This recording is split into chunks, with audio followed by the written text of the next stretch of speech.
اس موضوع پر، وہ مختلف جامعات میں پڑھاتے بھی رہے، کافی تجربہ رکھتے ہیں، تو یہ سوالات ہم نے ان سے بھی کیے، تو انہوں نے بڑے اچھے جوابات دیے۔ اس میں سے ایک سوال یہ بھی تھا کہ یہ یعنی پہلے تو کہیے نا، جو لوگ اس پوری مقاومت کو بنظر استحسان دیکھتے ہیں، ان کا ایک سوال یہ ہے، وہ حیران ہے اس بات پر کہ اس قدر صبر و استقامت اور اس قدر جوامردی یہ کیسے پیدا ہوئی۔ اس سوال کا ایک جواب بڑا خوبصورت دیا گیا، اور انہوں نے کہا کہ دیکھو دو جوابات ہیں۔ پہلی بات تو یہ ہے کہ جسے سخت کہتے ہیں نا عربی میں، یعنی پریشر، آپ کسی کو کارنر کر دیں تو خود بخود اس کے اندر ایک طاقت پیدا ہو جاتی ہے اور وہ ریٹیلیٹ کرتا ہے، وہ جوابی حملہ کرتا ہے۔ کہا کہ یہ جو عرصے دراز سے ہم ایک حصار میں ہیں، محصور کیے گئے ہیں اور ایک یعنی ان کو منقطع کر دیا گیا دنیا سے، اس کے نتیجے میں وہاں پوری نسل تیار ہوئی ہے، اور انہوں نے پھر جب وہ دنیا کی شمار قطار میں نہیں ہے، وہاں بہت سے بچے ایسے پیدا ہوتے ہیں کہ جن کو ان کا برتھ سرٹیفکیٹ بھی نہیں بنتا، وہاں آپ کو فلسطینی اتھارٹی سے رجسٹر کرنا پڑتا ہے، وہ کہتے ہیں ہم نہیں کر رہے۔ تو جب نہیں کر رہے تو وہ وہاں ایسے بہت سے بچے ہیں، ایسی بہت سی آبادی ہے کہ جو دنیا کے کسی شمار میں نہیں ہے، اور اس کے نتیجے میں جب تنگ آمد جنگ آمد والی کیفیت تھی تو طاقت کا ایک سرچشمہ تو یہ حصار خود ان کے لیے بن گیا۔ دوسری بات وہ کہہ رہے تھے کہ ان کی جو دینی تربیت ہوئی، یہ ہمارے لیے زیادہ دلچسپی کا سوال تھا کہ یہ ایسے لوگ کیسے تیار ہوئے۔ تو کہا کہ ہمیں یہاں پر دینی تعلیم دینے کی بھی اجازت نہیں تھی، اور ان میں سے بہت سے لوگ مختلف جو کیمپس ہیں، ریفیوجی کیمپس، ان میں پلے بڑھے، اور بعض وہ ہیں جو کہ ضفہ غربیہ جس کو ویسٹ بینک کہتے ہیں وہاں رہے، بعض وہ ہیں جو کہ جس کو 47 کہا جاتا ہے، جو بقیہ اسرائیل کے جو آکوپیشن میں علاقہ ہے اس کے اندر پلے بڑھے۔ تو جس چیز کی اجازت ہے وہ صرف ایک ہے، وہ ہے حلقات قرآنی کی، اور حلقات قرآنی سے مراد ہے حفظ کے حلقے، آپ قرآن حکیم حفظ کرنے کے لیے جمع ہو جائیں۔ تو اس کو ہم نے استعمال کیا، اور چھوٹے بچوں کے لیے بھی حفظ کے حلقات، بڑوں کے لیے بھی حفظ کے حلقات، جوانوں کے لیے، بوڑھوں کے لیے، مسجد اقصیٰ کے اندر اور دیگر آبادیوں میں، ہر جگہ۔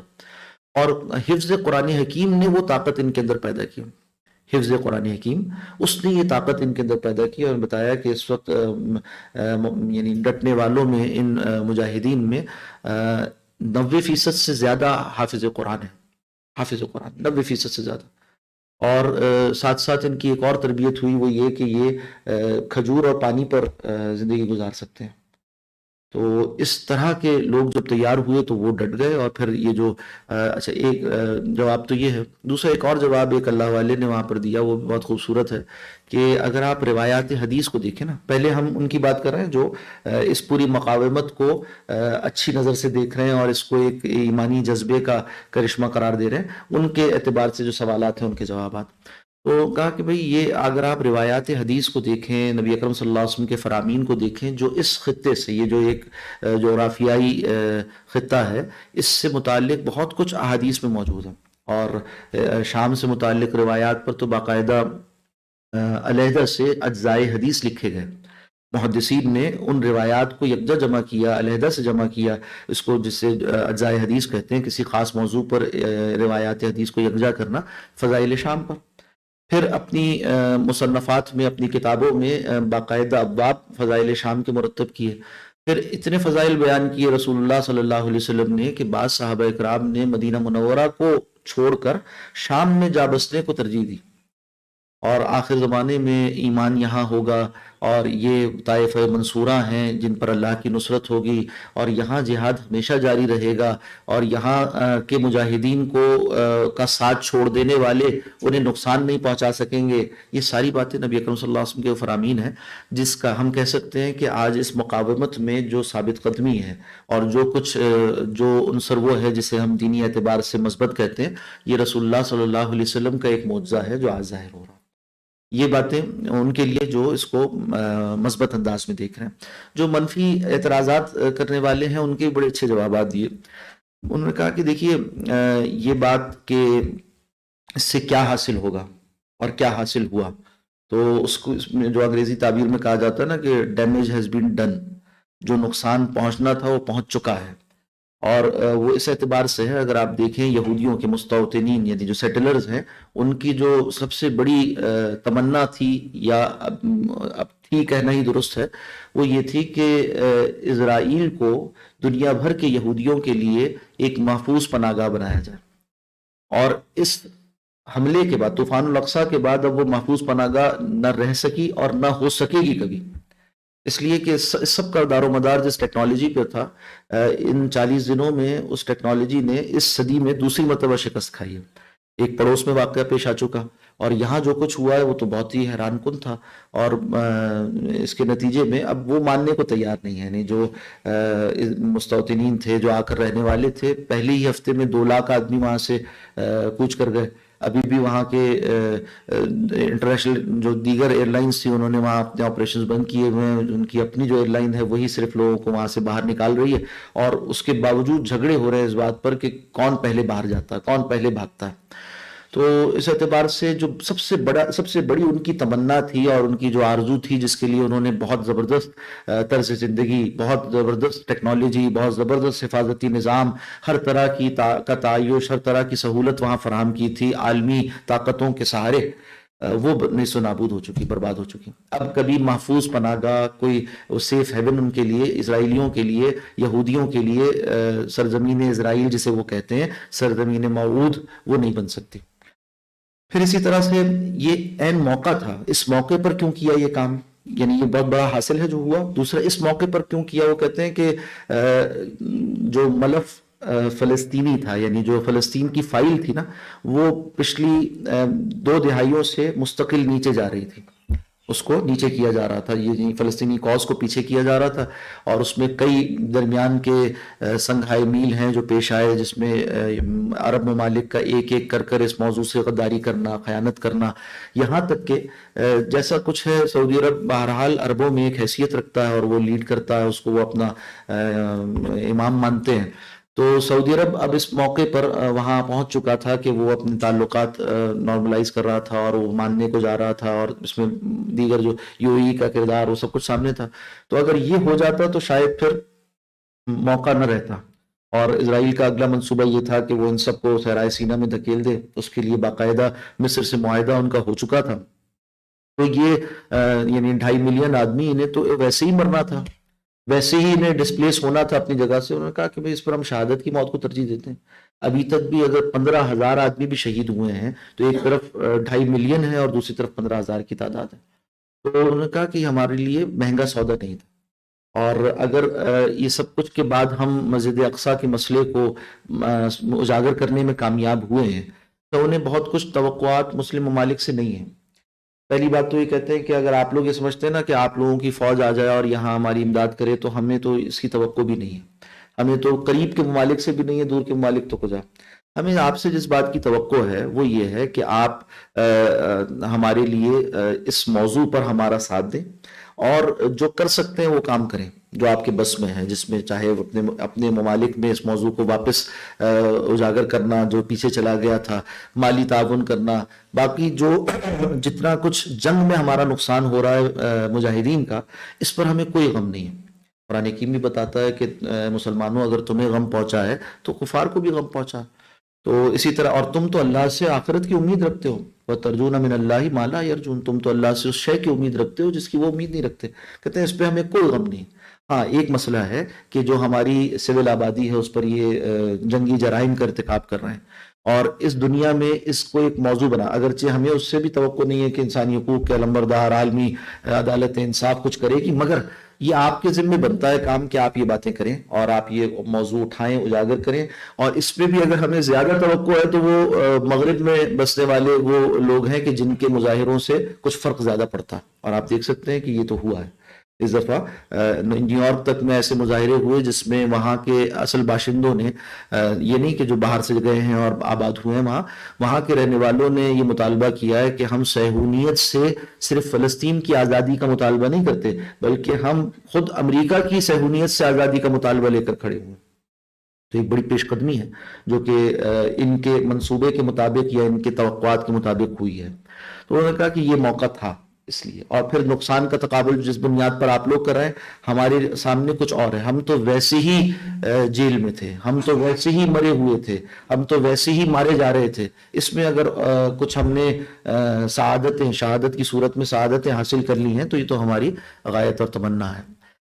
اسی طرح سے اور بھی اعتراضات کے بڑے خوبصورت جوابات انہوں نے دیے ہیں کہ ہر انصاف پسند آدمی اگر ان پر غور کرے تو وہ انہی کے جانب کھڑا ہوگا، ان کے ساتھ کھڑے ہونے پر اپنے آپ کو مجبور پائے گا۔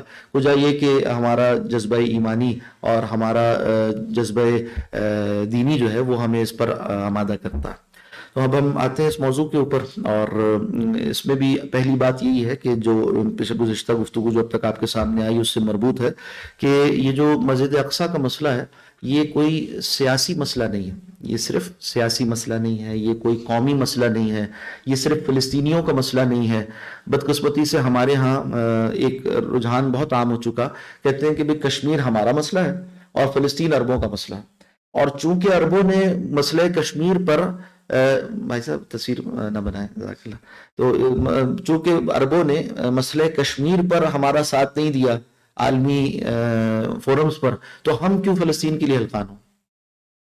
تو یہ وہ بات ہے جس پر یہاں جتنے حضرات بیٹھے ہوئے ہیں اپنے اپنے حلقہ اثر میں جہاں بات کر سکتے ہیں کریں، اور اس بات کو سمجھانے کی کوشش کریں کہ یہ مسئلہ کوئی عربوں کا اور اجمیوں کا تقسیم ہونے والا نہیں، یہ ہمارا قرآنی مسئلہ ہے، ایمانی مسئلہ ہے، اعتقادی مسئلہ ہے، ملی مسئلہ ہے۔ اگر بالفرض خدا نخواستہ سارے عرب بحیثیت عرب اس سے دستبردار بھی ہو جائیں تو ہم مسئلہ فلسطین سے، مسئلہ مسجد اقصیٰ سے دستبردار نہیں ہو سکتے، اس لیے کہ ہمارے اعتقاد کا، ہمارے ایمان کا حصہ ہے۔ یہ وہ سرزمین ہے جو صرف جغرافیہ نہیں ہے، یہ وہ سرزمین ہے جس کا 300 مرتبہ کم از کم قرآن حکیم میں تذکرہ آ رہا ہے، احادیث مبارکہ مملوء ہیں، بھری ہوئی ہیں اس کے تذکرے سے۔ اور یہ صرف ہماری یعنی مسلمانوں کی تاریخ ہی نہیں ہے، انبیاء کی تاریخ، رسول خدا صلی اللہ علیہ وسلم کی تاریخ، مسلمانوں کی تاریخ ہی نہیں ہے، بلکہ یہ مستقبل بھی ہے ہمارا۔ قرب قیامت اور آخر الزمان کی بہت سی باتیں وہ بھی اس سے جڑی ہوئی ہیں، تو امت مسلمہ بحیثیت امت مسلمہ اپنے مستقبل کے بارے میں بھی اس جغرافیے سے متعلق ہے، غیر متعلق نہیں ہو سکتی۔ جب تک ہم قرآن و حدیث پر ایمان رکھتے ہیں اس وقت تک یہ جغرافیہ بھی ان نصوص میں ڈسکس ہونے والا، زیر گفتگو آنے والا، اس میں اس کی طرف اشارہ کیا جانا بار بار۔ تو یہ ہمارے لیے ایمانی مسئلہ ہے، یہ ہمارا نصوص کا مسئلہ ہے، یہ ہمارا عقیدے کا مسئلہ ہے جس سے ہم دستبردار نہیں ہو سکتے۔ پھر اسی طرح فلسطین کیا ہے اور کیا نہیں ہے، اس میں طرح طرح کی باتیں قومی سطح پر کی جا رہی ہیں اس وقت بھی، جبکہ مسئلہ حساس ہے اور اس پر بات ہو رہی ہے۔ تو آپ دیکھیں گے کہ بدقسمتی سے ہمارے فورن آفس کی طرف سے بھی طرح طرح کی باتیں آئیں، اگرچہ اس میں کوئی شک نہیں کہ پاکستان نے جو آفیشیل بیان جاری کیا ہے وہ بہت مضبوط ہے، اور 3 ممالک دنیا میں جنہوں نے ذرا اچھی بات کی اس میں سے ایک پاکستان بھی ہے، پاکستان، ترکیہ اور ایران، ان 3 ممالک کے بیانات قابل ستائش ہیں۔ تو بیانات کی سطح پر تو ہے، تو مگر بعض لوگوں نے وہی 2 ریاستی حل کی بات کی ہے، جبکہ یہ فلسطینیوں کا موقف نہیں۔ وہ کہتے ہیں، ان کے ہاں ایک اصطلاح ہے، یعنی آپ جو اس مسئلے سے متعلق فلسطینی ہیں ان سے آپ بات کریں تو وہ دنیا کو تقسیم کرتے ہیں 2 طرح کے لوگوں پر۔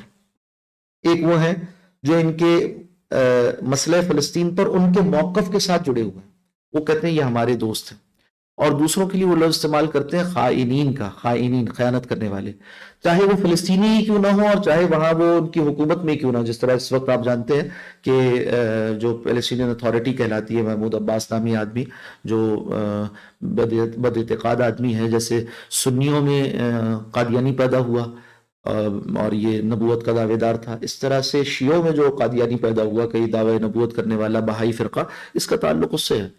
تو اعتقادی اعتبار سے برباد ہے، اور یعنی سیاسی اعتبار سے بھی خائن ہے اپنی قوم کا، اور انتہائی کرپٹ لوگ ہیں، اور کٹ پتلی حکومت، جس طرح سے کسی زمانے میں جب تک کشمیر پالیسی ہماری ریاست کی بھی کچھ اور تھی تو آپ سنتے ہوں گے خبرناموں میں کہا جاتا تھا کشمیر کی حکومت کو کٹ پتلی حکومت۔ اس طرح ہی کی ایک حکومت کٹ پتلی، جیسے اشرف غنی اور کارزائی کی حکومت افغانستان میں امریکہ نے بنوائی تھی، ایسی یہاں پر اسرائیل کے زیر اثر یہ محمود عباس کی حکومت ہے۔ تو یہ خائنین کیوں کہتے ہیں ان کو؟ اس لیے کہ یہ لوگ اس اصل موقف سے دستبردار ہو چکے جو فلسطینیوں کا تھا، اور موقع بہ موقع جو جنگیں ہوئی ہیں تاریخ میں عربوں کی اسرائیلیوں کے ساتھ، اس میں کبھی کسی عرب ملک نے خیانت کی اس موضوع کے ساتھ، کبھی کسی ان کے لیڈر جیسے یاسر عرفات ہے اس کو بھی خائن کہتے ہیں، وہ اسی لیے کہ اس نے بھی یہ دوسرے طرح کے معاہدوں پر کیمپ ڈیوڈ میں جا کر وہ دستخط کرایا تھا۔ تو یہ جو دو ریاستی حل ہے اس کو نہیں مانتے، وہ کہتے ہیں من البحر الی النہر، یہ ہے فلسطین، from the ocean to the sea, یہ ان کا نعرہ ہے. یعنی وہ کون سا بھی نقشے میں ہم دیکھیں گے کہ من البحر الی النہر سے کیا مراد ہے. تو ایک فلسطین، پورا فلسطین بغیر کسی اسرائیل کے فلسطین، اور اس کا دارالخلافت یا دارالحکومت، اس کا جو کہیے کہ کیپٹل ہے وہ القدس. یہ ہے ان کا مطالبہ. ہمیں بھی چاہیے کہ اسی کو دہراتے رہیں اور اس کے لیے رائے عامہ کو ہموار کرنے کی کوشش کریں. اس سلائیڈ میں بھی ایک غلط فہمی، دو طرح کی غلط فہمیوں کا ازالہ پیش نظر ہے. ایک تو اس کی یعنی تسمیہ جو لفظ استعمال کرتے ہیں ہم نام کے طور پر، المسجد الاقصی یا بیت المقدس یا بیت المقدس، اس پر بھی لوگ اشکال کرتے ہیں اور طرح طرح کے. یعنی بعض اوقات تو افسوس ہوتا ہے دیکھ کر کہ آپ اہل فلسطین کے لیے کچھ بات کریں، سامنے والے اس طرح کے اعتراضات میں آپ کو الجھاتے ہیں. بھئی یہ تو نام ہی متعین نہیں ہے، اصل نام کیا ہے؟ بھئی ہم بات کیا کر رہے ہیں، آپ کیا بات کر رہے ہیں؟ اس سے معلوم ہوتا ہے کہ جو ایک یعنی ان کے اندر غم و غصہ ہے، پریشانی ہے، ایک اشتعال ہے کسی اور جانب سے. یعنی وہ جانب ایمانی پر نہیں کھڑے ہوئے، کسی اور جانب سے کھڑے ہوئے. ان کو یہ پریشانی ہے کہ آپ اس مسئلے کو کیوں مسئلہ بنا رہے ہیں. افسوس ہوتا ہے اس بات پر. اللہ توفیق دے کہ ہمارے اہل ایمان وہ ایک کلمے پر، ایک بات پر جمع ہو جائیں، ایک نظریے پر جمع ہو جائیں کہ اس موقع پر ہمیں اہل فلسطین کے ساتھ اپنی یکجہتی کا اظہار کیسے کرنا چاہیے. تو یہ تینوں ہی نام احادیث مبارکہ اور قرآن حکیم میں آئے. قرآن حکیم آپ جانتے ہیں سورہ بنی اسرائیل کی پہلی آیت میں اس بات کا تذکرہ آیا ہے. اور جہاں مسجد حرام مکہ کی مسجد کو تعبیر کیا، اسی طرح سے مسجد اقصی کا لفظ استعمال کیا گیا. سبحان الذی اسری بعبدہ لیلا من المسجد الحرام الی المسجد الاقصی الذی بارکنا حولہ. تو مسجد اقصی قرآن حکیم سے کہہ رہا ہے. احادیث مبارکہ میں مسلم شریف کی روایت ہے کہ رسول اللہ صلی اللہ علیہ وسلم جب معراج پر تشریف لے گئے تو آپ نے واقعہ بیان فرمایا. اگلے روز جب مشرکین مکہ کے سامنے تو انہوں نے سوال کیا، کہنے لگے کہ اچھا اگر آپ ہو کر آئے ہیں تو ہو نہیں سکتا راتوں رات آپ شام کا سفر بھی کریں، ملک شام کا، اور پھر آسمانوں سے بھی وہ آئیں. اگر آپ ہو کر آئے ہیں تو ذرا بتائیے، اس کا وصف بیان کیجیے ہم سے کہ وہ مسجد کیسی ہے. یہاں سے اس غلط فہمی کا بھی ازالہ ہوتا ہے کہ جو عام ہے کہ شاید اس موقع رسول اللہ صلی اللہ علیہ وسلم کے عہد مبارک میں مسجد اقصی بطور مسجد موجود نہیں تھی، بلکہ وہ ہیکل ڈھا دیا گیا تھا. ایسا نہیں، مسجد موجود تھی. اس پر یہ نص حدیث کی موجود ہے.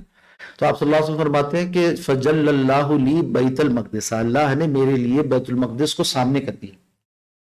میں اسے دیکھتا جاتا تھا اور اس کے کتنی کھڑکیاں ہیں، کون سے دروازے رئیسی، کہاں سے داخل، یہ سب بتاتا جاتا تھا. تو مشرکین مکہ کیونکہ تجارتی غرض سے آتے جاتے تھے وہاں، تو ان کو مسجد کا خاکہ معلوم تھا، تو وہ اس کو سن کر لاجواب ہو گئے. یہاں بھی لفظ بیت المقدس اور بیت المقدس دونوں استعمال ہوئے. احادیث مبارکہ سے اس کے نام بھی متعین ہیں. سوال ایک اور ہے، وہ یہ ہوتا ہے کہ بھئی مسجد اقصی کس شے کا نام ہے. یہاں آپ دیکھ سکتے ہیں یہ جو ریڈ آؤٹ لائن کے اندر پورا ایک احاطہ دکھایا گیا ہے، جو ایک طرح سے کہ یہ والڈ پوری دیوار بنی ہوئی ایک مسجد ہے. تو اس کے اندر سب سے زیادہ نمایاں جو چیز ہے وہ سنہرا گنبد ہے. تو یہ باتیں کی جاتی ہیں کہ بھئی یہودیوں کی یہ سازش ہے کہ وہ بار بار اس گنبد کو نمایاں کرتے ہیں تاکہ مسلمان اس کو سمجھیں بیت المقدس، اور پھر جو اصل مسجد اقصی ہے اس کو اٹھا دیں. جبکہ یہ بات کوئی اتنی یعنی واقعاتی یا علمی قسم کی بات نہیں ہے. اور بعض کہتے ہیں کہ یہ مسجد اقصی نہیں ہے، دوسری جو مسجد ہے آگے آپ دیکھ رہے ہیں سامنے جو مسجد نظر آ رہی یہ مسجد ہے. حالانکہ یہ بات نہیں ہے. بات مکمل اس طرح سے ہے کہ یہ پورا رقبہ جو آپ کو نظر آ رہا ہے 1,44,000 مربع گز، 1,44,000 اسکوائر میٹر، یہ وہ علاقہ ہے جو پورا کا پورا مسجد اقصی. جیسے آپ جانتے ہیں کہ مسجد حرام جب ہم جاتے ہیں تو مسجد حرام ہے اور اس میں توسیعات ہوئی ہیں، اور مسجد نبوی ہے ایک جو بالکل ترکوں کی تعمیر پرانی ہے، اس میں آپ دیکھیں گے اس میں لکھا ہوا ہے کہ یہ حد ہے مسجد نبوی کی. وہ نبی اکرم صلی اللہ علیہ وسلم کے زمانے کی مسجد نبوی تھی.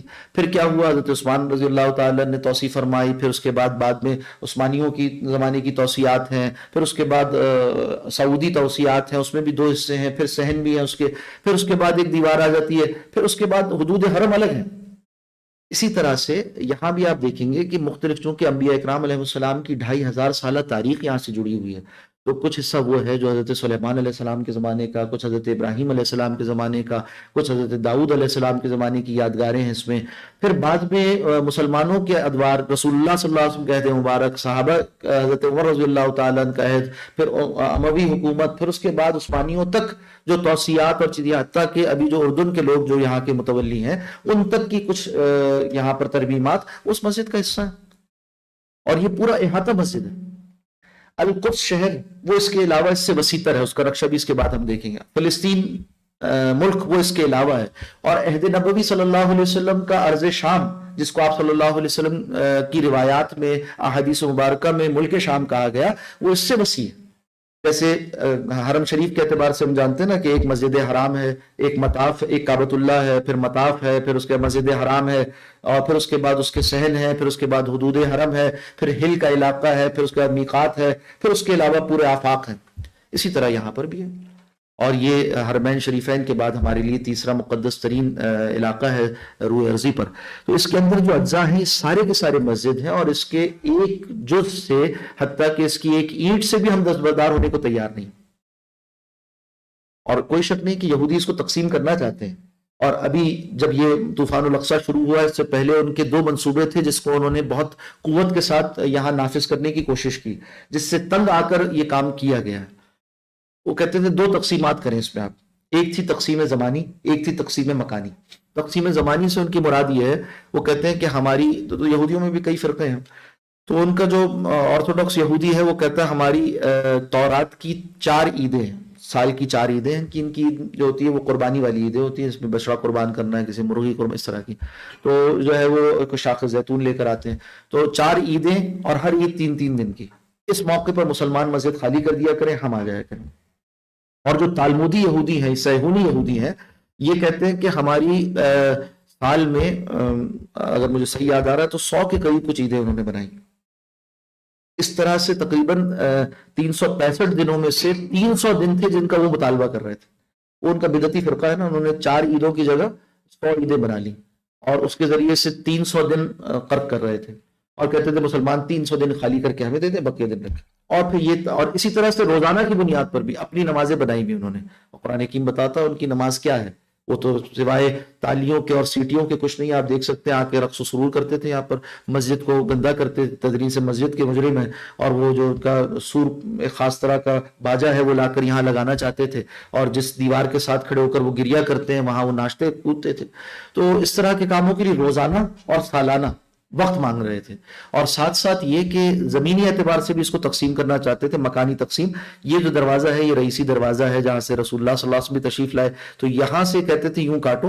اور ہمارے یہاں تو مشہور ہے نا کہ وہ یہ والا باقی رکھنا اور یہ گرانا چاہتے ہیں. وہ یہ نہیں، وہ یہ کہہ رہے تھے یہ گرائیں گے، یعنی یہ کہتے تھے یہ حصہ ہمیں دے دو. اس لیے کہ قرآن حکیم بھی بتاتا نا کہ اس کی مکان شرقیہ جو ہے وہ حضرت مریم سلام علیہا وہاں تشریف لے گئی تھی، وہ عیسائیوں کے لیے معتبر ہے، اور غربیہ جو ہے وہ یہودیوں کے لیے. اور قرآن حکیم اس پر اشارہ کرتا ہے کہ یہود و نصارہ تو اس کے بارے میں قبلے میں بھی یکسو نہیں ہے، ان کا آپس میں بھی اختلاف. جب مسلمانوں کے تحویل قبلہ پر وہ اعتراض کرتے تھے تو اس وقت اہل کتاب کو یہ تعریف کی گئی تھی کہ تم تو اس میں بھی قبلے پر متفق نہیں. تو وہ اپنا جو مکان غربی تھا وہ چاہتے تھے کہ متعین کر لیں.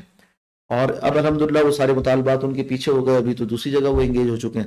تو عرض کرنا یہ مقصد تھا. مثال کے طور پر یہ آپ دیکھ لیجئے کہ یہ کیا ہے. یہ ہے وہ مسجد قبلی، جہاں پر کہ جس کو مسجد قبلی بھی کہتے ہیں، مسجد عمری بھی کہتے ہیں، مصلی مروانیہ بھی کہتے ہیں. کئی فلورز پر ہے. مروان نے یہاں مصلی بنوایا.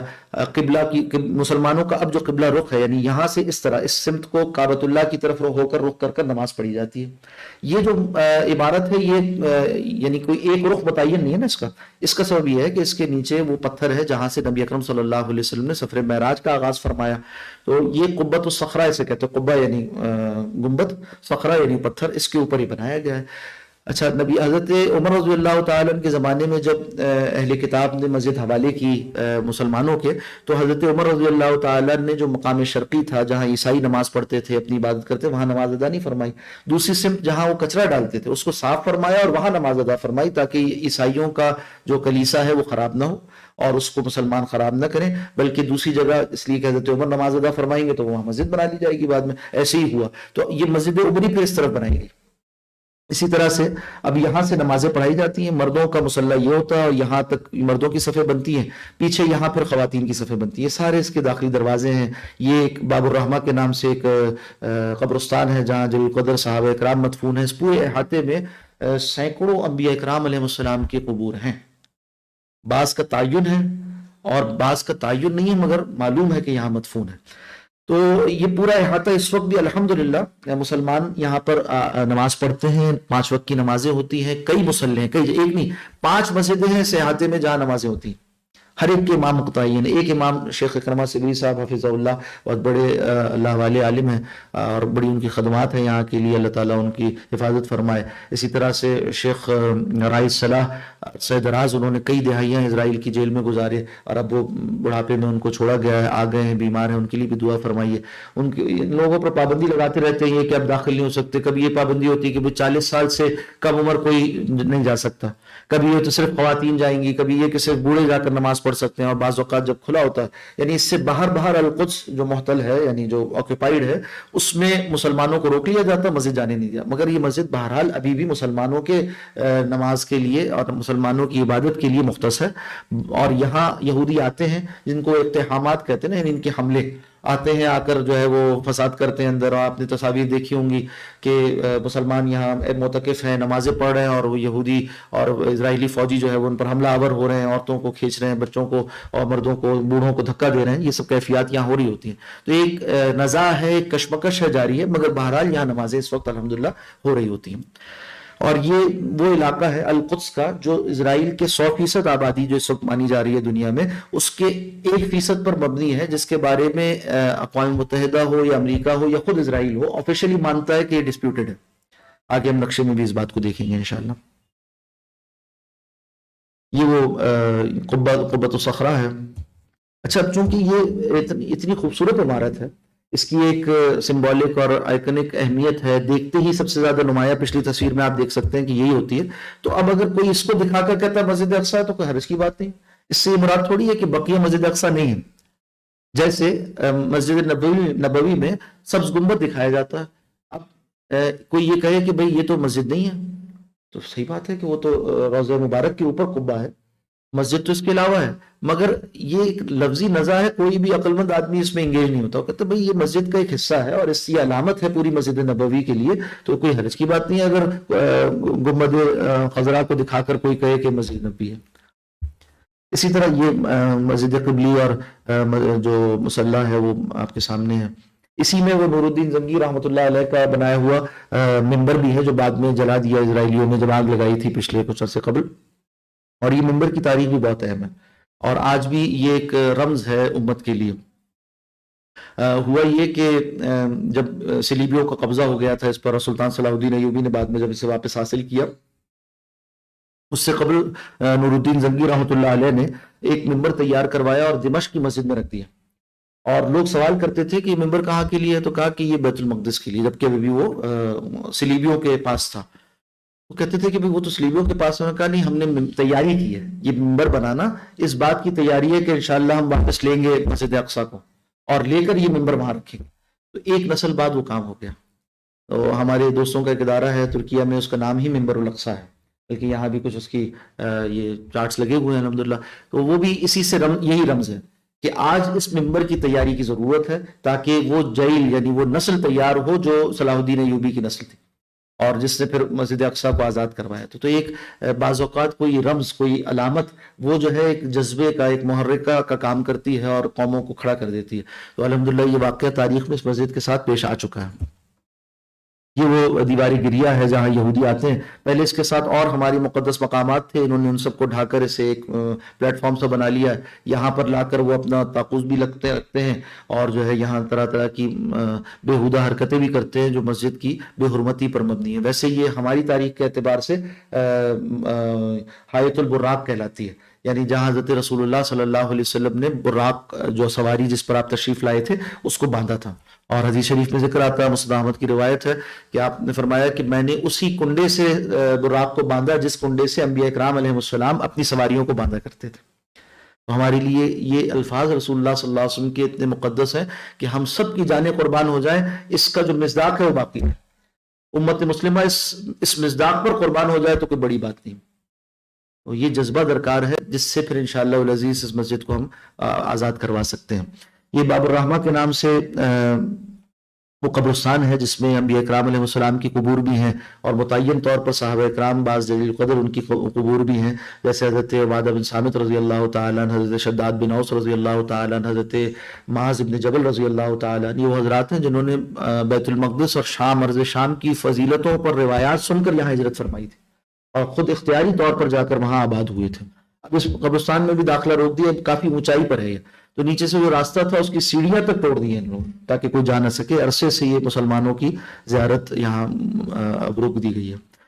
یہ ایک جو 1967 میں تقسیم ہوئی تھی اس کی تقسیمات ہے، یہ جس میں ایک کرسچن کوارٹر بنایا گیا، ایک مسلم کوارٹر، پھر آرمینین کوارٹر، پھر جوئش کوارٹر. اب یہ کسی طرح سے فعال نہیں رہا، بلکہ اس میں بھی آ کر سیٹلرز نے جگہ جگہ مسلمانوں کے گھروں کو خرید کر یا توڑ کر، خریدنا بھی وہ جبرن ہوتا ہے. یہ جو بات کی جاتی ہے نا کہ تو خود فلسطینیوں نے بیچا ہے، یہ بات ایسی نہیں ہے، یعنی کوئی آزادانہ خرید و فروخت نہیں ہوتی، بلکہ وہاں کیا یہ جاتا ہے کہ مکان جو پرانا ہے نا اس پہ کہتے ہیں کہ بھئی مثال کے طور پہ مکان کی قیمت ہے 100 روپے، تو وہ کہیں گے کہ اس پر 1000 روپے ٹیکس ہے، یا تو یہ ٹیکس ادا کرو ورنہ اس مکان کو ہم گراتے ہیں. اور ایسی بات ہے وہ غریب آدمی کہاں سے ادا کرے اسے، وہ تو اس کو وراثت میں ملا ہے، وہ 600 سال پرانا مکان ہے، 800 سال پرانا مکان ہے، وہ کہتے ہیں گر جائے گا نکلو اس سے باہر. تو وہ بیچارہ کیا کرتا ہے کہ اس سے زبردستی بلدیہ خالی کراتی، باہر وہ ٹینٹ لگا کے اپنے مکان کے بیٹھ جاتا ہے، پھر آ کے وہ مکان گرا دیتے ہیں، پھر اس سے کہتے ہیں اس کے گرانے کے پیسے بھی تم ادا کرو. اب جب وہ کچھ نہیں کر سکتا تو کہتے ہیں یہ یہودی آیا ہے اور یہ یہاں پر مکان خریدنا چاہتا ہے، تم نے تو پیسے دیے نہیں، یہ پیسے دے رہا ہے، چلو یہ نکلو یہاں سے. اب اس سے ہمارے مسلمان بھائی یہ کہیں کہ فلسطینیوں نے بیچ کر تو زمین ان کے حوالے کی ہے، اب ہم کیا کر سکتے ہیں. افسوس کی بات ہے، یہ واقعات سے ناواقفیت ہے. علوم مقدسیہ میں سے بہت سی باتیں ایسی ہیں جس کے بارے میں ہمارے لوگ بالکل ناواقف ہیں. اگر اس کی معلومات میں ہم اضافہ کریں نا اس بارے میں تو انشاءاللہ العزیز فائدہ ہوگا، پھر ہم تجزیہ کرنے میں بھی حق بجانب ہوں گے اور ہمارے تجزیے زیادہ حقائق سے قریب ہو جائیں گے. اچھا، اب یہ پورا حصہ، یہ جو آپ پہلے تو مسجد دیکھی ہم نے کہ یہ جو احاطہ ہے 1,44,000 اسکوائر میٹر، پھر اس کے بعد یہ آتا ہے القدس شہر، اور یہ بھی دو طرح کا، ایک ہے جس کو البلدۃ القدیمہ کہتے ہیں یعنی اولڈ سٹی، اس کے اندر یہ 4 کوارٹرز موجود ہیں. اس کے بعد پھر یہ پورا حصہ جو ہے نا ویسٹ بینک کے اندر ہے. ویسٹ بینک کیا ہے اس کو اب آگے ہم دیکھیں گے. یہ کچھ فضائل اس سرزمین کے ذکر کیے گئے ہیں یہاں پر. شام جس کو نبی اکرم صلی اللہ علیہ وسلم کے زمانے میں کہا جاتا تھا وہ کیا ہے. آپ دیکھیں گے کہ یہاں دیکھیے نقشہ جو بنا ہوا ہے، اس میں یہ لبنان ہے، اور یہ اسی طرح سے جارڈن ہے، اور اسی طرح سے یہ فلسطین ہے، اور اس کے ساتھ اس طرف جو ہے وہ مصر ہے، اور اوپر مصر سے یہ معذرت کے ساتھ یہ جو سیریا ہے، سیریا کے ساتھ آگے ترکی ہے.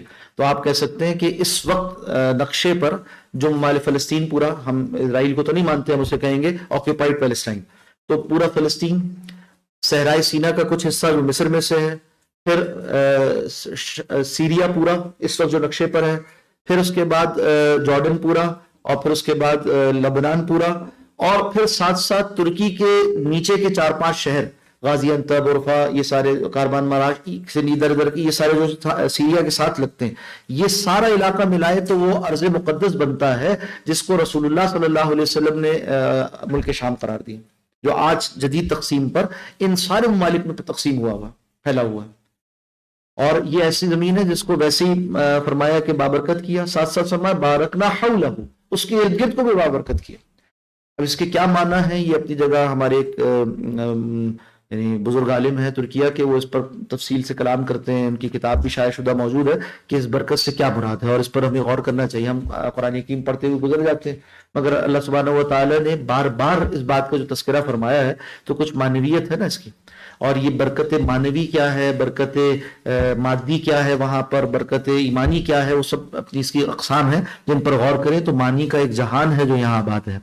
مسلمانوں کا پہلا قبلہ ہے، اس کی تفصیل آپ جانتے ہیں، اور سفر اسراء و معراج کا نبی اکرم صلی اللہ علیہ وسلم کی ایک منزل تھی، یہاں سے آپ نے پھر مسر النبی بھی سے کہتے ہیں، مسر النبی جہاں سے آپ صلی اللہ علیہ وسلم نے سفر اسراء فرمایا، اور روئے زمین پر اللہ جل جلالہ کا دوسرا گھر ہے. حدیث شریف میں آتا ہے نا کہ پہلے رسول اللہ صلی اللہ علیہ وسلم سے ایک صحابی نے سوال کیا رسول اللہ پہلی مسجد کون سی ہے؟ تو آپ نے فرمایا کعبۃ اللہ. قرآن حکیم میں بتاتا ہے کہ انہ والا بیت وضع للناس للذی بکہ. اور پھر اس کے بعد فرمایا عرض کی کہ یا رسول اللہ دوسری مسجد کون سی ہے؟ فرمایا کہ بیت المقدس. سوال کیا ان دونوں کے مابین کتنا فاصلہ ہے؟ تو فرمایا 40 سال کا فاصلہ ہے. اس طرح سے یہ دوسری مسجد روئے ارضی پر ہے. اور ان دونوں کی تعمیر اصلاً فرشتوں کے ہاتھوں ہوئی. پھر حضرت آدم علیہ السلام کے لیے نشاندہی ہوئی. پھر حضرت ابراہیم علیہ السلام کے لیے نشاندہی ہوئی. مرور زمانہ سے ٹوٹ گئی تو اس کو واپس اس کی بنیادوں سے بلند کیا. حضرت ابراہیم علیہ السلام نے اس کی قواعد سے اس کی بنیادوں سے اسے بلند کیا. قواعد پہلے سے موجود تھے. اصلاً فرشتوں کے ذریعے سے وضع کا لفظ استعمال کیا. اللہ نے رکھوا دی یعنی متعین کر دی یہ جگہ. سینکڑوں صحابہ کرام کا مدفن ہے اور 100 کے قریب پیغمبروں کا مدفن ہے. برکتوں والی جگہ ہے. مقام محشر جیسے حدیث میں آیا کہ عرفات محشر ہے، ایسی ہی روایات میں آیا کہ ارض مقدس محشر ہے. قرآن مجید میں بالواسطہ اور بلا واسطہ 70 مرتبہ اس طرف اشارہ کیا. روئے ارضی پر واحد جگہ جہاں تمام انبیاء اکرام علیہ السلام نے نبی مکرم صلی اللہ علیہ وسلم کی اقتداء میں ایک ساتھ نماز پڑھی.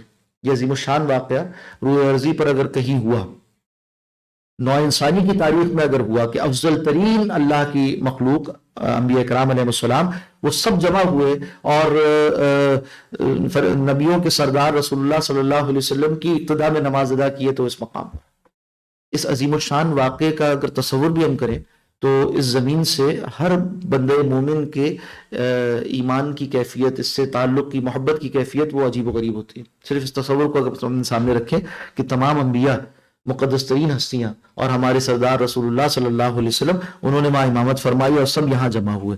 ایمانی فتنوں سے جگہ محفوظ رہے گی. مجاہدین کا مرکز ہوگا. اللہ جل جلالہ کے بزرگ ترین بندوں کا مسکن ہے. اس حدیث میں آتا ہے کہ جو ابدال کا تذکرہ ہے نا کہ وہ یہاں پر پائے جاتے ہیں. اس روایت کا تذکرہ ہو گیا الحمدللہ. تاریخ کے مختلف ادوار میں یہ کچھ تاریخی معلومات ہیں، ان کو فی الوقت ہم چھوڑتے ہیں. اسی طرح سے ایک اور موضوع ہے، جب یہ پریزنٹیشن اور یہ موضوع ہمارے ساتھی خاص طور پہ ملک سے باہر بیان کرتے ہیں اور مغربی ممالک میں بیان کرتے ہیں، تو وہاں آپ جانتے ہیں کہ یہودیوں نے ایک مسئلہ بنا رکھا ہے کہ جیسے ہی آپ یہودیوں کے بارے میں کوئی بات کریں تو وہ کہتے ہیں یہ تو ریسزم ہے، اور پھر وہ ہولوکاسٹ کے مسائل اور اس طرح کی باتیں شروع ہو جاتی ہیں. تو ایک نقطہ ہے جو سمجھنا بھی چاہیے، سمجھانا بھی چاہیے کہ بحیثیت یہودی اہل کتاب کے طور پر انہیں جو قرآن حکیم ذکر کرتا ہے وہ کچھ اور شے ہے.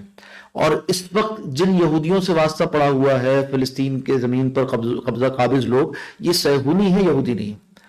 سیہون ایک پہاڑ کا نام ہے جو کہ جیسے آپ جانتے ہیں کعبۃ اللہ کے قریب ایک پہاڑ ہے جبل ابی قبیس، اس کی فضیلتیں ہیں، اس کا تذکرہ ہے. ایسے ہی بیت المقدس کے قریب ایک پہاڑ ہے جس کا نام سیہون ہے.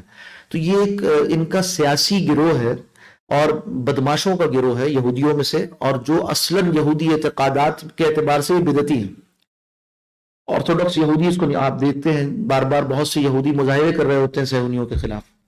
اصل میں یہ بدعتی گروہ ہے ان کا جو کہ اعتقادی اعتبار سے یہودیوں کے نزدیک بھی گمراہ ہے اور عالمی سرمایہ دارانہ نظام کے ذریعے سے ایک شیطانی سلطنت دنیا بھر پر قائم، اپنی حکومت قائم کرنے کا ایک خواب ہے جو ان کے ہاں ہے اور قریب کی ان کی تاریخ ہے. انہوں نے سوچا کہ ہمیں ایک ریاست بنانی چاہیے جہاں سے ہم دنیا پر حکومت کریں، اور اس کے ذریعے سے ان کے خیال میں جو ان کا مسیحا ہے اصلاً دجال، اس کے آنے کے لیے تیاری کی جائے. تو انہوں نے طے کیا کہ 5 سال یا 50 سال کے اندر، تو 50 سال میں وہ ہدف حاصل کیا، آ کر یہاں قابض ہوتے رہے اور جو کچھ ہے آپ کے سامنے. تو اس کی پوری تفصیل اس کو بھی دنیا کے سامنے کھولنا اور یہودیت اور صہیونیت کو الگ الگ کر بیان کرنا یہ بھی مفید ہے فلسطین کے مسئلے کو سمجھنے سمجھانے کے لیے. ایک اور مسئلہ، اس کی کچھ یہاں پر اقتباسات ہم نے درج کیے ہیں تورات سے، یعنی محرف صورت میں بھی آج بھی تورات میں یہ باتیں موجود ہیں. خلاصہ اس کا میں عرض کر دیتا ہوں، 2-3 سلائڈز اس پر مبنی ہے اور یہ اپنی جگہ ایک تفسیر لگتا ہے پوری. وہ کیا ہے موضوع کہ یہ کہتے ہیں کہ یعنی آج ہم بدقسمتی سے بات کرنے کی ہمیں ضرورت نہیں تھی اگر یہ صرف یہودیوں کا دعویٰ ہوتا. ہر کوئی جانتا ہے، قرآن حکیم کا ادنا طالب علم اور پڑھنے والا بھی جانتا ہے کہ ان کے دعوے غلط ہیں. مگر بدقسمتی سے بعض ایسے دانشور ہمارے ہاں موجود ہیں جو یہ کہتے ہیں کہ بھئی یہ تو ان کے لیے عرض موعود تھا، ان سے اللہ نے وعدہ کیا تھا زمین کا اور ان کو دے دیا 1948 میں، آپ کو کیا پریشانی ہے.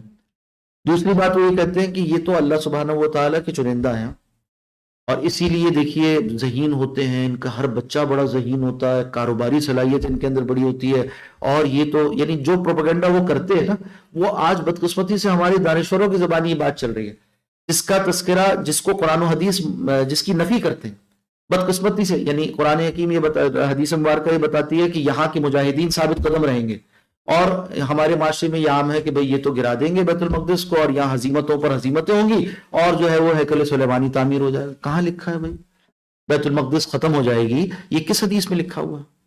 یہ تو ایک واقعہ ہے جس کا تذکرہ نہیں کیا گیا کہیں قرآن و حدیث میں، اگر واقعہ ہے۔ اور دوسری بات یہ کہ اس سے مایوسی مسلمانوں میں کیوں پھیلا رہے ہیں؟ اسی طرح کی اور بہت سی غلط فہمی جو ان کا پروپیگنڈا ہے کہ یہ ان کے جس طرح سے ان کی ٹیکنالوجی کے بارے میں کہ تو ناقابل شکست ہیں، اور 6 دنوں میں انہوں نے سارے عربوں کو شکست دے دی تھی، اب دیکھیے 40 دنوں سے زیادہ ہو گئے ہیں، اور وہ ساری طاقتیں، منظم طاقتیں وہ نہ کر سکیں جو ان لوگوں نے کر دیا۔ تو مسلمان کا کام تو یہ ہے کہ دشمنوں کی طاقتوں کا فسانہ اس کو پھیلانے کا ذریعہ نہ بنے۔ یہ منافقین کا طریقہ تھا۔ آپ دیکھیں گے قرآن حکیم غزوات کے دوران جو تبصرہ کرتا ہے، منافقین کی بری عادت کے طور پر اسے بتاتا ہے کہ یہ کفار کی طاقت کا روب مسلمانوں کے دلوں پر بٹھاتے ہیں۔ تو ہمیں یہ کام نہیں کرنا چاہیے کہ ہم ایسی باتیں کریں، چونکہ ان کا پروپیگنڈا اتنا مضبوط ہے، دنیا بھر میں ابھی بھی وہ کر رہے ہیں، اپنے مالدار ہونے کا، اپنے سیاسی اثر و قوت کا، اپنی ٹیکنالوجی کا، اب تاریخ میں اپنی کامیابیوں کا، اور مستقبل میں اپنی کامیابیوں، ان سب محاذوں پر ہمیں چاہیے کہ ہم ان کی نفی کریں اور بتائیں قرآن حکیم بتاتا ہے کہ ایسا نہیں ہونا، حدیثیں بتاتی ہے کہ ایسا نہیں ہوگا، بلکہ یہ تو ان کے لیے یعنی ان کا جو مسیحا ہے اس کے قتل کا مقام بننے جا رہا ہے۔ مقام لط کا تذکرہ آتا ہے، وہ روایت بھی ہم انشاءاللہ آخر میں دیکھ لیں گے۔ تو یہ درست ہے، ایک زمان ہم اس کی تفصیل، اب اس موضوع کا جواب ہم کیسے دیں، لوگوں کو کیا بتائیں، تو بتانا چاہیے کہ بات درست ہے کہ قرآن حکیم بتاتا ہے کہ اللہ نے ان کا 2 مقامات پر ذکر آیا کہ اللہ نے ان کو منتخب کیا تھا۔ اللہ فرماتے ہیں میں نے اپنے علم کی بنیاد پر ان کو منتخب کیا، اور فضلناکم علی العالمین، ہم نے تمہیں فضیلت دی، فضلناہم علی العالمین، ہم نے ان کو فضیلت دی تمام جہان والوں پر۔ مگر کیا یہ فضیلت بغیر کسی بنیاد کے تھی؟ ایسا نہیں ہے۔ کیا قرآن حکیم میں صرف یہی آیت ہے، اس کے علاوہ اور کوئی آیات نہیں ان کے بارے میں؟ ایسا نہیں ہے۔ قرآن حکیم نے یہ بھی بتایا کہ پھر جب انہوں نے اپنی نالائقیوں، بدماشیوں اور طرح طرح کی جرائم، جس میں قتل انبیاء جیسا جرم بھی ہے، انبیاء اکرام علیہ السلام کو ناحق قتل کرتے تھے، اسی طرح سے طرح طرح کے مصیبتیں کھڑی کرتے تھے، اور طرح طرح سے انہوں نے اللہ اور اس کے رسول کے ساتھ جنگ کی، تو اللہ نے انہیں معزول کر دیا اس مقام سے۔ ہر قرآن حکیم کا پڑھنے والا اس بات کو جانتا ہے، مگر یہ دانشوروں کی دانشوری، اللہ کی پناہ، کہ اپنے اس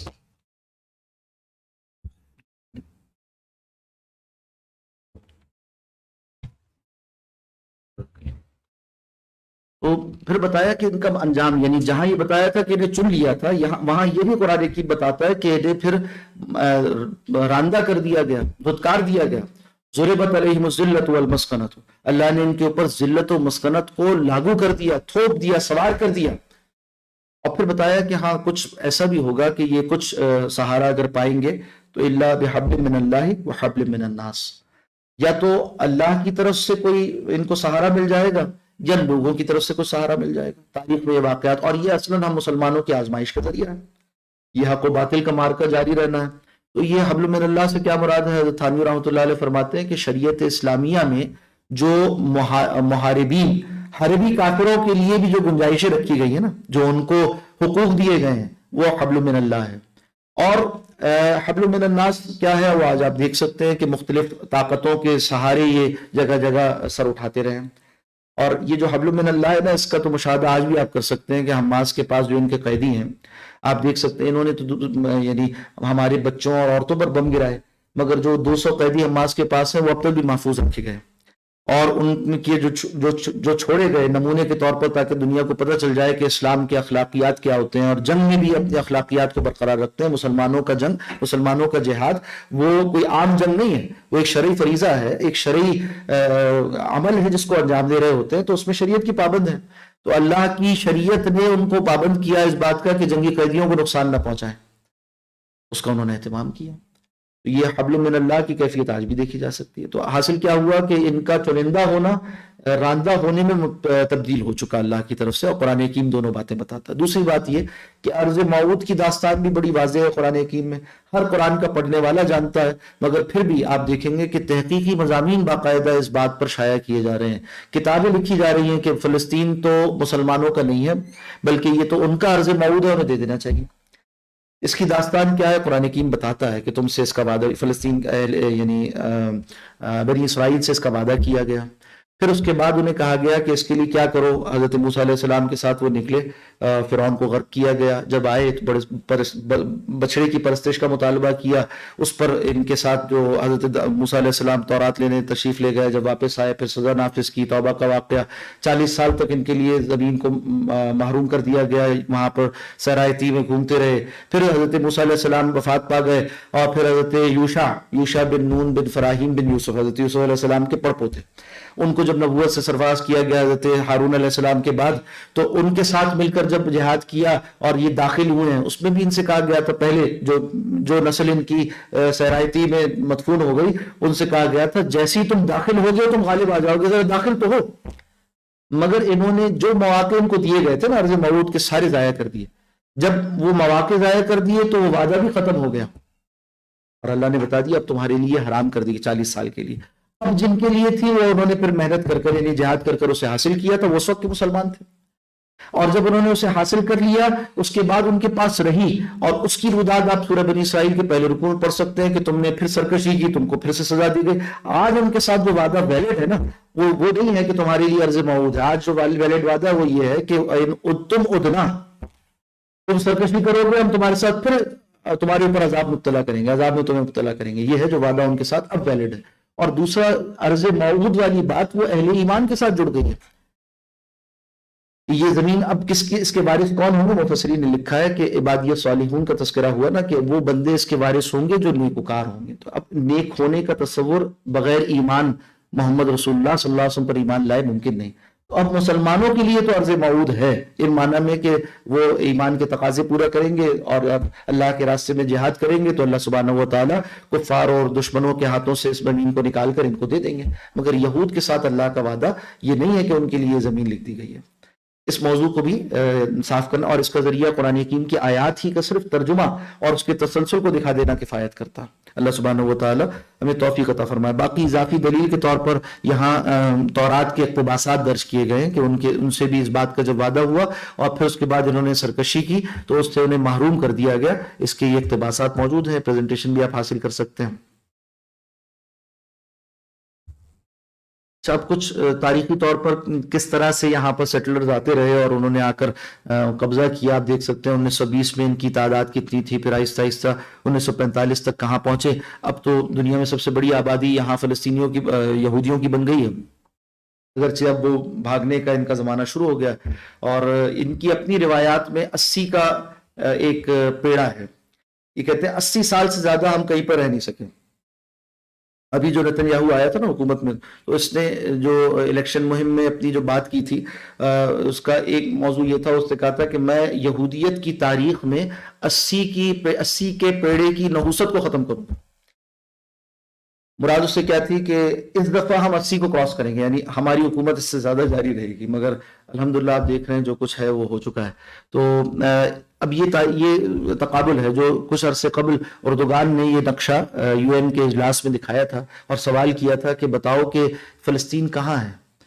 1917 میں یہ جو آپ کو ہرا علاقہ نظر آ رہا ہے فلسطین تھا, اور جو چھوٹے چھوٹے ڈاٹس ہیں جو آپ کو پاکٹس نظر آ رہی ہیں یہ جوش کنٹرولڈ علاقہ تھا جہاں آ کر یہ سیٹلرز آباد ہوئے تھے. پہلے مسلمانوں نے رحم کھا کر انہیں زمین دی تھی, بیچی نہیں تھی, رحم کھا کر. وہ کیا تھا, آپ ایسی تصویریں دیکھ سکتے ہیں سوشل میڈیا پہ گردش کر رہی ہیں کہ جس میں یہودی آئے ہیں دنیا بھر سے کشتیوں میں سوار ہو کر, اور بڑے بڑے بینر لگائے ہوئے ہیں, اور مسلمانوں نے فلسطین سے وہ درخواست کر رہے ہیں کہ ہماری عورتوں اور بچوں کو ہر جگہ سے مار کر نکال دیا گیا, آپ ساحل پر ہمیں کچھ جگہ دے دیں تاکہ ہم سمندر میں مرنے سے بچ جائیں. تو مسلمان تو ویسے سخی ہوتے ہیں, انہوں نے کہا صحیح, کوئی بات نہیں, رہ جاؤ. وہاں انہوں نے پھر آہستہ آہستہ جنگجو کی تربیت شروع کی، پھر دنیا بھر سے دہشت گرد لا کر وہاں آباد کیے، اپنی طاقت بنا لی، پھر برطانیہ کے ذریعے بالفور ڈکلیریشن اور اس کے ذریعے سے ان کے لیے ایک زمین کا یعنی اس وقت کے سامراج سے جو ہے وہ بٹوارا اور سب کچھ پھر آگے بڑھتے چلے گئے آہستہ آہستہ۔ یہ سارا کچھ، یہ کچھ بیچا نہیں گیا ہے، یہ سب قبضہ ہے جو کہ ناجائز قبضہ ہے، اور قائد اعظم محمد علی جناح کے الفاظ میں مغربی طاقتوں کا ناجائز بچہ، یہ ریاست اسرائیل کے بارے میں کہا تھا نا قائد اعظم نے، مغربی طاقتوں کا ناجائز بچہ، اس نے اس طرح سے یہ قبضہ کیا۔ یہ آپ جو بلو دیکھ رہے ہیں سارا قبضہ ہوتا چلا گیا۔ اچھا اب یہاں یہ 48 کا جو واقعہ ہے نا، اس کو سمجھ سکتے ہیں ہم۔ یہاں تین طرح اس وقت فلسطینیوں کی آبادی کو فلسطین میں یعنی ارض محتلہ میں اور یہ جو آکوپائیڈ پیلسٹائن ہے اس میں تین جگہ تقسیم کر دیا گیا۔ ایک ہے جس کو یہ غزہ اسٹرپ کہتے ہیں، یہ قطع غزہ ہے، یہ ہے جس کو ضفہ غربیہ کہتے ہیں، اور یہ جو بقیہ پورا علاقہ ہے اس میں جگہ جگہ مسلمان آباد ہیں یہودیوں کے جوار میں، پاور میں یہودی ہے، اس کے ساتھ مسلمان، کوئی باغ مسلمان کا تو کوئی یہودی کا، قابض یہودیوں کا، تو اس پورے علاقے میں رہنے والوں کو 47 کہا جاتا ہے۔ آپ خبروں میں سنتے ہوں گے تینوں الفاظ استعمال ہوتے ہیں کہ ابھی جیسے حماس کے لیڈر انہوں نے کہا نا کہ چاہیے، جب یہ غزہ سے حملہ کیا ان لوگوں نے کہا کہ چاہیے کہ ضفہ غربیہ والے بھی نکل کھڑے ہوں اور 47 والے بھی نکل کھڑے ہوں۔ اب سوال یہ 47 والے کون ہیں، اس سے مراد یہ اصل میں 1947 میں یہاں جو جنگ ہوئی اس کے بعد ایک جو معاہدہ ہوا قاہرہ میں، اس میں یہ مان لیا گیا تھا کہ یہ سارے علاقے پر اب یہودیوں کی حکومت ہے، تو یہاں جو بچے کچھ مسلمان رہ گئے ان کو 47 کہا جانے لگا، اور ان کے پاس اسی طرح کا پاسپورٹ ہوتا ہے، شناختی کارڈ جو ہوتا ہے ان کا اس پہ یہی لکھا ہوتا ہے۔ یہ بیچاری وہ مظلوم قوم ہے جس کے پاس 5 طرح کے پاسپورٹ ہوتے ہیں، والد کے پاس کسی ایک جگہ کا، ایک جنگ کے موقع پر کچھ لوگ اس طرف ہجرت کر گئے تو لبنان چلے گئے، کچھ اردن ہجرت کر گئے اور وہاں کے ریفیوجی کیمپ میں رہ رہے تو ان کے پاس وہاں پیدا ہوئے، وہاں کا پاسپورٹ بن گیا، کچھ قاہرہ مصر چلے گئے ان کا وہاں کا پاسپورٹ بن گیا، کچھ جو ہے وہ سیریا آ گئے وہاں کا پاسپورٹ بن گیا، کچھ وہ ہیں جو یہاں فلسطین کی زمین میں رہتے ہیں بحالت مجبوری، یا تو ان کے پاس اسرائیل کا پاسپورٹ یا پیلسٹینین اتھارٹی کا پاسپورٹ۔ ایک قوم ہے مگر بیچاروں کا حال آپ دیکھ سکتے ہیں کیا ہے، دنیا بھر میں کہیں آنا جانا ان کے لیے ممکن نہیں ہے بغیر ان قوتوں کے کاغذات کے۔ اب اس کو بھی چھوٹا کرتے کرتے یہاں تک پہنچا دیا گیا، تو یہ کون سی یعنی یہ واقعات کہاں پیش آ رہے ہیں، کون ان کو قبول کر رہا ہے، یہ سوائے جبر و استبداد کے کوئی اور داستان نہیں ہے کہ آہستہ آہستہ وہاں کے رہنے والے باسیوں کو نکالتے نکالتے سمیٹتے آس پاس کے ممالک میں۔ اب وہ چاہتے یہی تھے کہ یہ جو ارض غزہ ہے اس کو بھی، جو مقاومت کی آخری جگہ رہ گئی تھی، اس کو بھی یہاں سے صحرائے سینا میں منتقل کر دیا جائے۔ ویسٹ بینک اس کو کیوں کہتے ہیں، یہ بھی ایک اہم بات ہے کہ یہ تو ویسے ویسٹ نہیں بنتا، یعنی پیلسٹائن کا ویسٹ نہیں ہے، یہ اصل میں یہ وہ دریا ہے جس کو دریائے اردن کہتے ہیں جو ڈیڈ سی کے ساتھ جڑا ہوا ہے، یہ دریائے اردن کا ویسٹ بینک ہے، ضفہ غربیہ اس کو اس لیے کہا جاتا ہے۔ اور یہ ہے سمندر، یہ ہے یعنی سمندر اور یہ ہے دریا، تو وہ جو کہتے ہیں نا کہ from the river to the sea, تو وہ یہ ریور ہے اور یہ سی، یہاں تک یہ پورا فلسطین ہے جس کو آزاد ہونا ہے، اور اس کا مرکز یعنی کیپٹل وہ یروشلم یا بیت المقدس جسے ہم کہتے ہیں، اس کا عربی نام معذرت القدس عربی نام ہے اس کا، اور وہاں بیت المقدس مسجد کا موجود ہے اور اس کا عبرانی نام یروشلم ہے۔ یہ ان کی آبادیوں کی تفصیل بھی کچھ دکھائی گئی ہے، اسی طرح سے یہ مختلف جو جنگیں ہوئی ہیں اس دوران ان کا تذکرہ ہے، انتفاضات ہوئے، مقاومات ہوئے، لوگ کھڑے ہوئے تو کیا ہوتا رہا، تو آپ دیکھ سکتے ہیں۔ اور بعض اوقات آس پاس کے سارے عرب طاقتیں وہ بھی داخل ہو گئیں جنگ میں، اور اس دفعہ جو ہے وہ پہلی مرتبہ ایسا ہوا ہے کہ بالکل انڈیجنس تحریک، یعنی ان کی اپنی مقامی تحریک مقاومت کھڑی ہوئی ہے، ورنہ اس سے پہلے ہر مرتبہ کوئی نہ کوئی عرب ملک ان کے ساتھ تھا، کبھی کوئی ساتھ دیتا تھا کبھی کوئی ساتھ دیتا تھا، کھڑے ہوتے تھے، اور آخر میں ہوتا یہ تھا کہ جو جنگ فلسطینی اپنی شجاعت اور بہادری سے جیتتے تھے اسے عرب حکمران ٹیبل پر بیٹھ کر اسرائیل کے نام کراتے تھے۔ ان تجربات کے بعد یہ یہاں پہنچے اور انہوں نے اس دفعہ جو کیا وہ اپنے بلبوتے پہ کیا، اور کسی سے ان کو کوئی توقعات نہیں، بالکل وہ دنیا سے مایوس اور صرف اللہ سے امید لگائے ہوئے ہیں۔ تو اب یہ پچھلی جنگ جو تھی یہ دکھائی گئی ہے، ان کی تاریخ کچھ قریب قریب کے جو واقعات پیش آئے، 2008 سے 9 23 دن، اسی طرح سے 12 میں 8 دن، 14 میں 50 دن جاری رہے حملے، پھر 21 میں جو ہے وہ 11 دن، اور پھر 23 میں اب یہ 7 اکتوبر سے جاری ہے۔ رفح کراسنگ کیا ہے، یہ اصل میں جو آج کل نام اس کا آپ بہت سنتے ہیں، یہ رفح اصل میں سرائے سینا کے ساتھ جڑا ہوا معبر ہے، یعنی کنٹرول پوسٹ ہے جہاں سے لوگ آتے جاتے ہیں پیدل مصر میں داخل ہونے کے لیے. مگر جب مصر جنگ ہارا تھا اس وقت مصر نے معاہدہ کر لیا تھا اسرائیل کے ساتھ کہ اس پورے علاقے پر حکومت تو اسرائیل کی ہوگی مگر کنٹرول یعنی ان معنی میں کہ جھنڈا یہاں پر مصر کا لگا ہوگا اور باقی آپ کے کہنے کے مطابق ہم چلیں گے. تو یہاں یہ دروازہ کھلتا ہے جب اسرائیل حکومت کہتی ہے اور بند ہو جاتا ہے جب اسرائیل کہتا ہے کہ بند کر دو اسے. تو مصر کا یہاں کوئی ایسا کنٹرول نہیں ہے. رفح بارڈر سے کہا جاتا ہے. مصر کا ایک پورٹ ہے عریش پورٹ, وہاں سے جو ایئر بیس ہے وہاں سے سامان یہاں منتقل ہوتا ہے. امدادی سامان کے لیے ابھی بھی کچھ یہ کھلتا ہے اور چند گھنٹوں کے لیے پھر بند کر دیا جاتا ہے. اور یہ جو اوپر بیت حنون والی انٹرنس ہے یہ ہے جو کہ اردن سے اردن والا راستہ جو ہے زیادہ مضبوط ہے. وہاں سے سامان آتا ہے جو عام حالات میں غزہ کے لیے غذائی اجناس آتی تھی جو یہ خریدتے تھے, وہاں سے سامان آتا ہے پھر یہ اسرائیل میں داخل ہوتا ہے یعنی جو مقبوضہ فلسطین ہے اور پھر اس کے بعد یہاں سے غزہ میں داخل ہوتا ہے. تو اس وقت یہ دو راستے ہیں, ایک رفح کراسنگ ہے اور یہ بیت حنون کی کراسنگ ہے.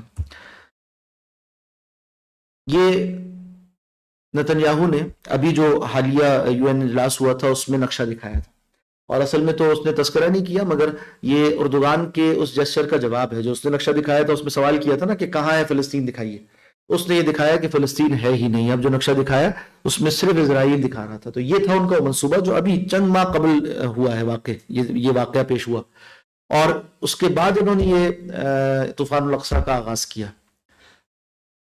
دیکھ سکتے ہیں آپ, یہ نظر آ رہا ہے اسرائیل, اس میں کہیں فلسطین نامی کوئی شے موجود نہیں ہے.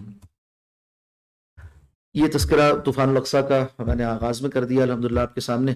آخری بات بس یہ ہے کہ یہ مقام لد کا تذکرہ حدیث مبارکہ میں آتا ہے, وہ اس وقت یہاں آپ دیکھ سکتے ہیں کہ یہ غزہ ہے, اوپر جائیں تو یہ باب لد ہے, تل ابیب سے ساتھ یہ باب لد ہے. یہاں اس طرح کا ایک محراب بنا ہوا ہے. حدیث مبارکہ میں آیا کہ حضرت عیسیٰ علیہ السلام جب تشریف لائیں گے تو دمشق جامع مسجد کے مینار پر اتریں گے, آپ کے دائیں بائیں دو فرشتے ہوں گے, ان کے کندھوں پر آپ ہاتھ رکھے ہوئے ہوں گے اور جب ان کی آمد سے دجال بھاگے گا اور جب وہ بھاگے گا تو اس کے پیچھے آ کر اسے مقام لد اس جگہ پر حضرت عیسیٰ علیہ السلام قتل کریں گے, یعنی پگھل جائے گا. جس طرح سے پانی میں حدیث میں تشبیہ آتی ہے جیسے پانی میں نمک پگھل جاتا ہے اس طرح سے وہ پگھل جائے گا. تو آخر زمان کا تذکرہ بھی یہاں آپ سے جڑا ہوا ہے. تو یہ اس وقت تک یہ جہاد جاری رہے گا, چاہے کسی کو اچھا لگے چاہے کسی کو برا لگے. اب ہم کس جانب کھڑے ہیں یہ ہے اصل میں ہمارا اور آپ کا فیصلہ. ہم جانب ایمانی میں ہیں یا کفر کی طاقتوں کے پروپیگنڈے سے متاثر ہو کر ہم اپنے نظریات افکار جو چیز ہم کر سکتے, جو میٹر کر رہی ہے اس وقت وہ یہ ہے کہ ہمارا نظریہ کیا ہے, ہم کس طرف ہیں. پھر باقی ساری باتیں کہاں تک ہم مؤثر ہو سکتے ہیں وہ ایک الگ بات ہے. اللہ سبحانہ وتعالی ہم سب کو صحیح نظریے کے ساتھ کھڑے ہونے, صحیح جانب کھڑے ہونے کی توفیق عطا فرمائے.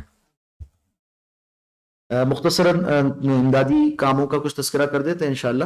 تو اس طرح سے ہے کہ آپ جانتے ہیں فاتح فاؤنڈیشن الحمدللہ 12 ممالک میں فرافاہی خدمات انجام دینے کی کوشش کرتی ہے اور وہ جہاں جہاں مسلمان مظلوم ہیں وہاں پہنچنے کی کوشش ہوتی ہے اپنے ترک پارٹنر اداروں کے ذریعے سے. ہم پاکستان میں رجسٹرڈ ہیں, اب الحمدللہ فاتح فاؤنڈیشن ترکی میں بھی رجسٹرڈ ہے اور ترکی کے تقریباً 12 اداروں کے ساتھ ہمارا MOU سائن ہوا ہوا الحاق ہے اور وہ ادارے ان میں سے 4 ادارے خصوصیت کے ساتھ پیلسٹائن کے لیے کام کرتے ہیں. تو ہم 2017-18 سے فلسطین کے لیے مسلسل غزہ میں بھی ہمارے کام جاری تھے, القدس میں بھی جاری تھے مختلف اداروں کے ساتھ, اور مختلف اوقات میں وہاں اس طرح کی ضروریات کھڑی ہوتی رہتی تھی, کام کر رہے تھے. اور اس وقت بھی الحمدللہ یہی صورت ہے کہ ہمیں اس کی ضرورت نہیں پڑی کہ ہم کوئی چینل بنائیں نیا, بلکہ چونکہ پہلے سے ایک چینل بنا ہوا تھا اور وہ بھی اس طرح سے کہ جیسے مثال کے طور پر IHH کے ساتھ ہم کام کرتے ہیں.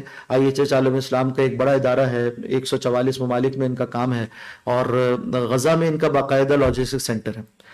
اردن لبنان سے بھی اس کی سپلائیز ہیں, اسی طرح سے مصر سے بھی ان کی قاہرہ میں ایک لاجسٹک سینٹر ہے, وہاں سے بھی سپلائی ہوتی ہے. اور یہ چونکہ ہلال احمر کے ساتھ مربوط ہے تو عالمی قوانین کے تحت ان کو بعض اجازات حاصل ہیں جو عام طور پر دیگر اداروں کو نہیں ملتی. یعنی حالت جنگ کے خصوصی قوانین میں بھی کام, خصوصی حالات میں ان کے قوانین کے مطابق ان کو ایکسس حاصل ہوتا ہے. تو الحمدللہ پہلے دن سے وہاں پر کام کر رہے ہیں. اور اس کے علاوہ بھی کئی ادارے ان کے ساتھ ہم وہاں پر, ہمیں ان کو بتانا ہوتا ہے بس کہ بھئی آپ ہمارے پاکستانیوں نے اتنا کچھ تعاون کیا ہے, آپ یہاں یہ کام کرتے ہیں. مختلف پروجیکٹس انہوں نے بتایا, ایمبولینس کا ہے, پہلے بھی الحمدللہ فاتح فاؤنڈیشن کے امداد سے ایک ایمبولینس وہاں کام کر رہی تھی غزہ میں, ابھی پھر مزید ایک اور ایمبولینس وہ ڈونیٹ کر دی گئی. پھر اس کے بعد جو ہے وہ ایک سرجیکل یونٹ پر آج کل ہم کام کر رہے ہیں, تقریباً کوئی $1,10,000 کا وہ سرجیکل یونٹ ہے جو کہ شمسی توانائی سے چلتا ہے, اس کے لیے بجلی کی ضرورت نہیں ہے, اور وہ جنگ زدہ علاقوں میں کام کرتا ہے. جو ایمبولینس ڈونیٹ کی گئی ہے وہ کوئی $30,000 کی تھی. اسی طرح سے فوڈ پیکج وہ الحمدللہ روزانہ کی بنیاد پر تقسیم ہو رہے ہیں. جب ہم نے 7 تاریخ سے اس کام کو شروع کیا تھا, جو وہاں پہ لاجئین ہیں, یعنی ایک جگہ سے نازحین ایک جگہ سے اٹھ کر دوسری جگہ جانا پڑتا ہے انہیں بمباری کی وجہ سے, اور مختلف وہاں ہر ڈسٹرکٹ میں ایک سکول ہے جو UN کی طرف سے بنائے گئے تھے, اور اس کو ایک طرح سے یعنی اگرچہ پروٹیکشن نہیں ہے مگر حاصل ہے. ابھی تو ہسپتالوں پہ بھی حملے کر دیے انہوں نے, تو لوگ اٹھ کر ان اسکولوں میں آ جاتے ہیں تاکہ گھروں پر بمباری ہو تو یہ اسکول پر بمباری نہیں کر سکتا اسرائیل, اگرچہ ایسی کوئی حفاظت ہے نہیں. تو وہ وہاں پر کھانا تقسیم ہو رہا ہوتا ہے. تو روز کی ہم جب شروع کیا تھا تو کوئی $2.5 کا ایک وجبہ ایک یعنی وہ پیکج پڑتا تھا, وہ بڑھتے بڑھتے $60 تک بھی گیا, $5, اب پھر واپس کو $4 پہ چل رہا ہے. اسی طرح سے بچوں کے لیے دودھ کے ڈبے اور پیمپرز, اور اسی طرح سے ہائیجین کٹ, اور اسی طرح سے فرسٹ ایڈ کٹ, اور پھر ہسپتال کے لیے دوائیوں کا انتظام, اور عارضی خیموں کا انتظام, اور پانی کا ایک بڑا وہاں مسئلہ تھا. ایک اور ادارہ جس کے ساتھ ہم کام کر رہے ہیں ادف, جو شیخ محمود آفندی صاحب رحمۃ اللہ علیہ کا قائم کردہ ادارہ, اس نے ماشاءاللہ وہاں ایک اچھے زمانوں میں ڈیسلینیشن پلانٹ لگایا ہوا, جو غزہ آپ جانتے ہیں کہ ساحلی پٹی ہے, تو سمندر سے پانی کو لیتا ہے اور کھارے پانی کو صاف کرتا ہے, میٹھا بناتا ہے, وہاں سے پھر پانی بھر کے لوگ لے جاتے ہیں. تو اس وقت وہاں سے ٹینکروں میں پانی بھرنا اور یا گدا گاڑیوں میں اور اس طرح ہاتھ گاڑیوں میں پانی کو بھر کر ہر جگہ تک پہنچانا, یہ بھی ایک بڑی ضرورت اور خدمت بنی ہوئی ہے الحمدللہ. اس میں بھی اللہ نے جو توفیق عطا فرمائی, ہمارے اہل پاکستان اور اہل خیر پاکستانیوں کے تعاون سے وہ سلسلہ جاری ہے. اس وقت بھی الحمدللہ وہ کام جاری و ساری ہیں. اللہ سبحانہ و تعالیٰ یہ ساری کوششیں قبول فرمائے, اور اس کو ہماری قوم کی طرف سے اور بھی جتنے ادارے کام کر رہے ہیں ماشاءاللہ, اس کو جو ہے وہ ایک ہماری مغفرت کا سامان بنا دے, اور اس وقت جو حالات امت پر ہیں اس میں اللہ کی رحمت کو متوجہ کرنے کا ذریعہ بنا دے. اللہ سبحانہ و تعالیٰ کی رحمت شامل حال ہو تو انشاءاللہ یہ حالات جو اس وقت امت مسلمہ کو درپیش ہیں تبدیل بھی ہو سکتے ہیں, اور انشاءاللہ یہ دعائیں کارگر ہوں گی, رائے گاہ نہیں جائیں گی, اور اچھے دن اللہ سبحانہ و تعالیٰ ہم سب کو دیکھنا نصیب فرمائیں گے. اقول قولی ھذا واستغفر اللہ لی ولکم ولسائر المسلمین. جزاکم اللہ خیرا. یہ فضائل شام کے بارے میں